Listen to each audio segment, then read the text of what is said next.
What is wrong with this miner right here? Who would buy this? And moving up, we see a new hype train coming in, but I think something may be wrong with this, and it's possibly just a moneymaker. More on this in a minute.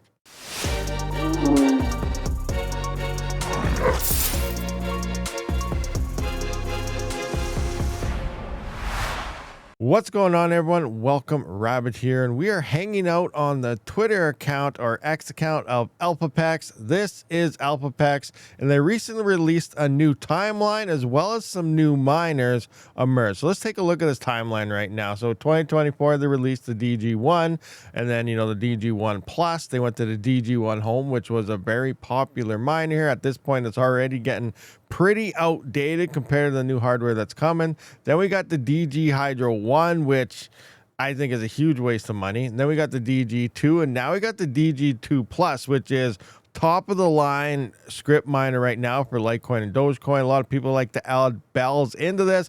Bells, I feel, is just freeloading off Dogecoin, and they're just getting free hash rate. Otherwise, no one would be mining it because no one cares and it doesn't pay anything. So that's my 2 cents on that. So I'm still considering Litecoin and obviously Dogecoin as the kings when it comes to script. So DG2 Plus is obviously the best one there. Now we have the new DG2 Mini.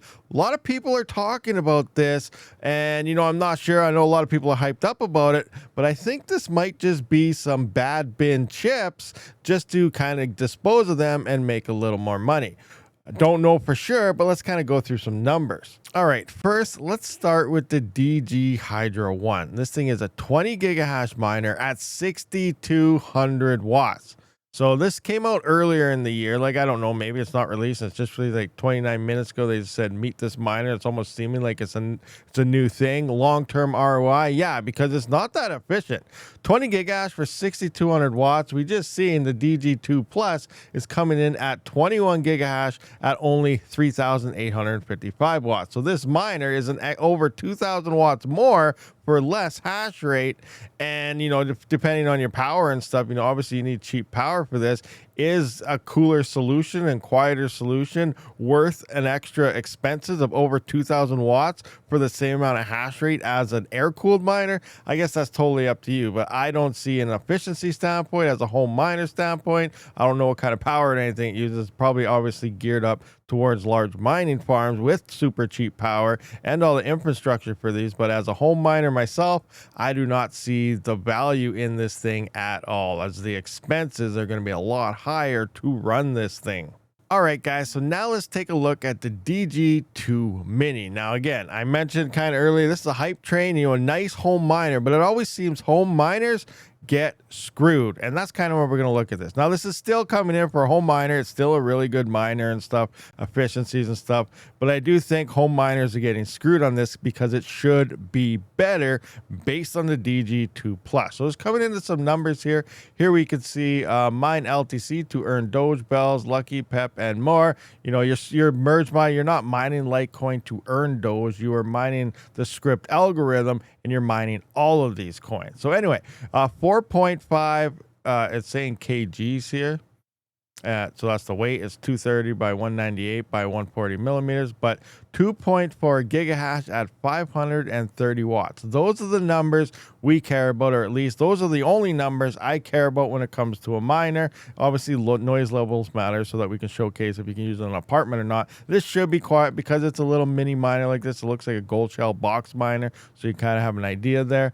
But, for the most part, it's 2.4 gigahash at 530 watts. So if I come into my spreadsheet here, we can see 2.4 gigahash at 530 watts.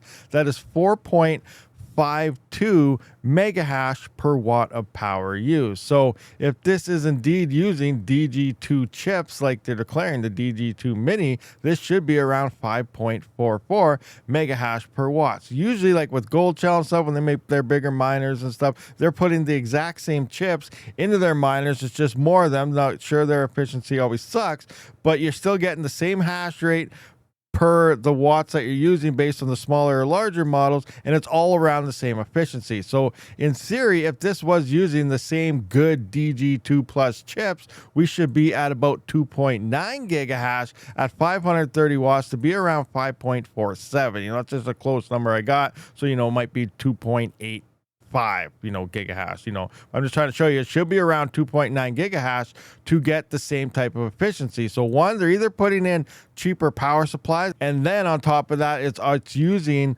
less bin chips. So from all the chips that they were supposed to use for here, they're probably putting in the bad chips into the mini to try to resell it, because we can see it is not doing as well as it should for the chips inside of the DG2. Now, I'm not saying they're trying to scam anybody. This is basic practice. We see the same thing for GPUs and other things as well. Better bin chips, less bin chips. They just put them in different machines, call it a plus or a minus or whatever the heck they do. So that's kind of what's going on here. So the DG2 Mini, I'm assuming, is just like they had all these chips and they don't know what to do with them, so they're just going to make a home miner, which is why I said home miners get screwed, because now, yeah, you are getting, in theory, a decent miner here. 4.52 megahash per watt is better than all the other home miners mine as well. It's pretty close to the same efficiency as a 16 gigahash L9. So that's pretty darn good here for a home miner, but it's not as good as the newest gen miners, which come here, which is why I'm saying it's less bin chip. So I just wanted to point that out. Again, I'm not 100% sure if that's how it's working, but based on the stats and the numbers between the DG2 Plus and the DG2 Mini, that's how it's looking to me. So while it's still going to be a great home miner, you're still kind of getting screwed because it's not as good as it could be if they put in the best bin chips here, where it should be almost 3 gigahash for the same amount of power. So that's almost 600 megahash, which is a pretty big deal when it comes to the script algorithm there. All right, guys, so here's the other theory, which also makes a lot more sense, is the DG2. I ran some numbers here: 18 gigahash, 3960 watts, 3960 watts. That is an efficiency of 4.54, which is about the same amount as the DG2 Mini. So it looks like they are using DG2 chips, not DG2 Plus. Now, because this is the latest miner that they are releasing, I would expect DG2 Plus chips into this, but it looks like it's on par with the DG2 naming scheme of DG2 Mini. Makes a lot of sense. Obviously, they're trying to promote the DG2 Plus now, and they got all these DG2 chips, and they're probably not selling or something, so now they're putting into a mini home miner, which makes it a decent home miner. But we can see it is an older generation compared to the new one, so now probably in a couple months or something, we'll see a DG2 Plus Mini. But I just wish out of the get-go, because it's their latest miner, they should just use their latest technology, and that would be DG2 Plus chips here. So that's pretty much what we see going on here. This is a DG2 chips in a mini version of the miner. So let me know down in the comment sections what you kind of think about this miner. Are you planning on getting one? Or by the way things are going, are we possibly going to see a DG2 Plus Mini in the future on top of this? So all sorts of things are coming around. It depends on shipping and actual release dates as well. We don't know when this is actually releasing. Maybe this will release before the DG2 Plus is released, which I believe is February. We got the L11s that are going to be releasing in January. So over the next few months, we're going to see an increase in network hash rate. So obviously that's going to play into a profitability number. But right now, these are the current latest gen miners that are coming onto the market. Some for home miners as well, which, home miners do need a lot more love here. Thank you for watching this video. Let me know your thoughts on the situation. I'll see you on the next one. Rabid out.